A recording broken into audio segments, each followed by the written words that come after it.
یعنی ماں باپ کے حقوق، والدین کے حقوق وہ عظیم ہے کہ اللہ نے اپنے حق کے ساتھ اس کو ذکر فرمایا. تو ماں باپ کو دنیا سے رخصت ہو جائیں تو کیا ان کا حق ختم ہو جاتا ہے؟ آیا ماں باپ کا حق ختم ہو جاتا ہے؟ اب سنیے، نسائی شریف کتاب کا نام سنن نسائی میں یہ حدیث مرقوم ہے، یہ حدیث لکھی ہوئی ہے. نبی پاک صلی اللہ علیہ وسلم نے ارشاد فرمایا، صحابہ کرام سے میرے ساتھیوں سنو، جب والدین کا انتقال ہو جائے، ماں باپ کا انتقال ہو جائے، چاہے پہلے باپ کا ہو یا بعد میں ماں کا ہو، یا پہلے ماں کا ہو بعد میں باپ کا ہو، یا دونوں میں سے کسی ایک کا ہو، سنو، جب ماں باپ کا انتقال ہو جائے تو 5 حق ایسے ہیں جو انتقال کے بعد بھی بچوں پر لازم رہتے ہیں. 5 حق ایسے ہیں ماں باپ کے کہ ماں باپ دنیا سے رخصت ہو جاتے ہیں مگر اس کے حقوق بچوں پر باقی رہتے ہیں. 5 حق. سب سے پہلا حق جو یہ ہے والدین کا بچوں کے اوپر، سب سے پہلا حق میرے مصطفیٰ نے ارشاد فرمایا تھا.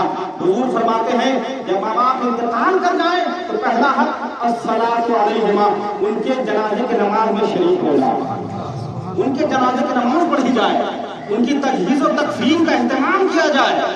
یہ بچوں پر پہلا حق لازم ہوتا ہے ماں باپ کا انتقال کے بعد.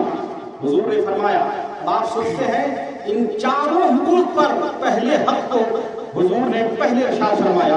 یہ تو کہنے کو بڑی چھوٹی بات ہے کہ بچے ماں باپ کے جنازے کی نماز کی پڑھائیں، بچے ماں باپ کے جنازے کی نماز میں شریک ہو جائیں. یہ تو کہنے کے لیے بہت چھوٹی بات ہے، مگر سنو میرے دوست، یہ بڑی بڑی بات ہے.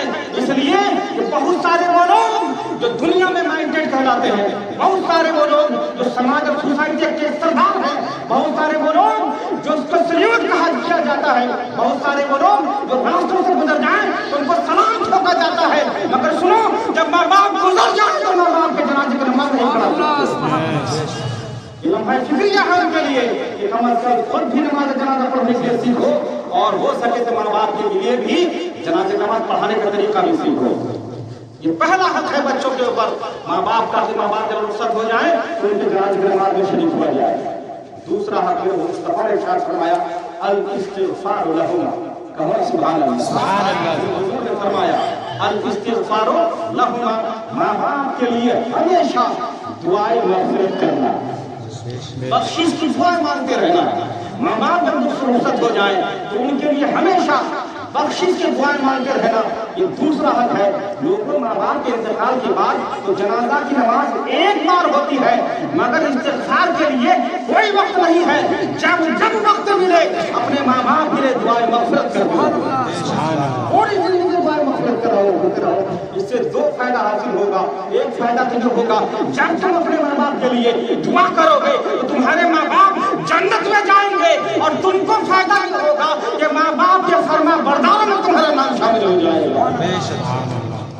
ماں باپ کا تیسرا حق یہ ہے جب رخصت ہو جائے، میرے مصطفیٰ کریم صلی اللہ علیہ وآلہ وسلم نے ارشاد فرمایا، انفاذ عہدہما، ماں باپ کے وعدوں کو پورا کیا جائے. ماں باپ نے زندگی میں جس کے ساتھ جو وعدہ کیا تھا، جس کے ساتھ جو وعدہ کیا تھا، جو کسی کو کوئی زبان دی تھی، تو بچوں پر لازم یہ ہے کہ ماں باپ کے انتقال کے بعد ان وعدوں کو پورا کیا جائے. اسلام ایک ایسا دھرم اور مذہب ہے کہ مرنے کے بعد سارے معاملات اس کے ختم نہیں ہو جاتے ہیں، بلکہ اسلام مرنے کے بعد بھی لوگوں کے حقوق پر پہرا دیا کرتا ہے. ایک صاحب نے 100 روپے سے حصہ لیا اللہ. تو تیسرا حق یہ ہے انفاذ عہدہما، ماں باپ کے وعدوں کو پورا کیا جائے. چوتھا حق میرے مصطفیٰ نے ارشاد فرمایا تھا، اکرام صدیقہما، ماں باپ کے دوستوں کی عزت کیا کرو. ماں باپ کی جس کے ساتھ دوستی تھی زندگی میں، جس کے ساتھ ان کا لگاؤ تھا، ماں باپ جس طرح سے رہتے تھے.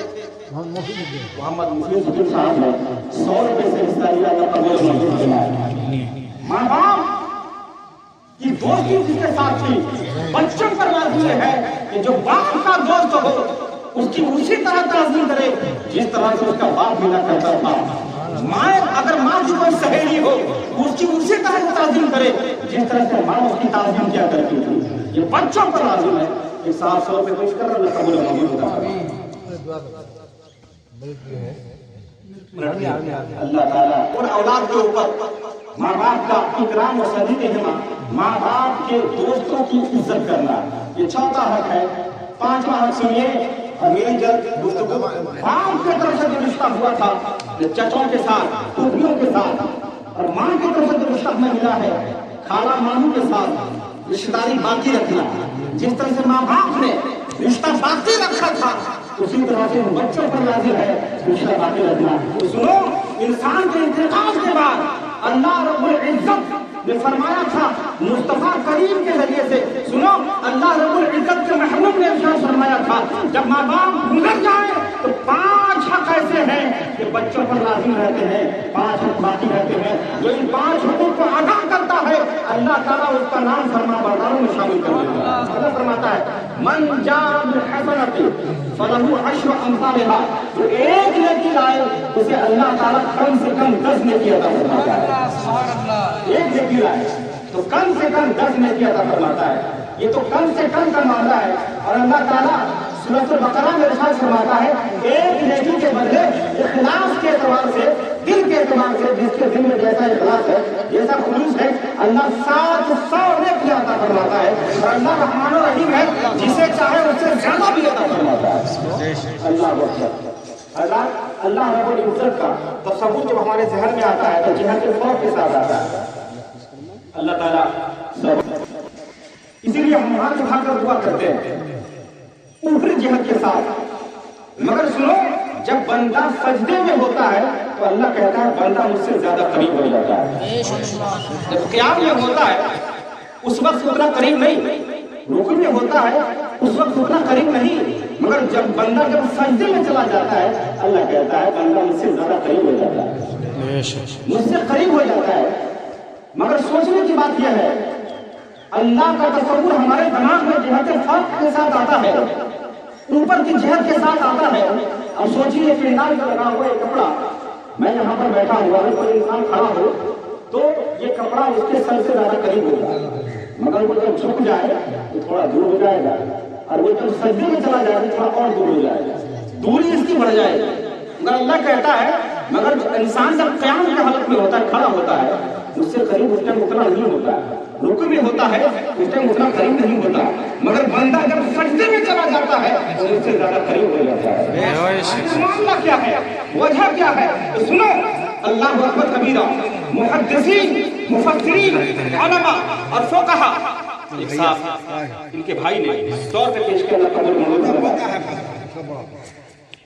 مرحومہ کا فرماتے ہیں کہ سنو اس میں حکمت یہ ہے کہ بندہ اپنی عزت کو چھوڑ دیتا ہے, اپنی شہرت کو چھوڑ دیتا ہے, اپنے نام و نمود کو چھوڑ دیتا ہے, اپنے مال و دولت کو نہیں دیکھتا, اپنے نام اور شہرت کو, عزت کو نہیں دیکھتا, اپنے دولت کو نہیں دیکھتا, اور سب کو پشے پشت ڈال کر اپنے سر اور اپنے سر کو, پیشانی کو میری بارگاہ میں جھکا کر کہتا ہے مولا میری کوئی عزت نہیں ہے, میرا کوئی نام نہیں ہے.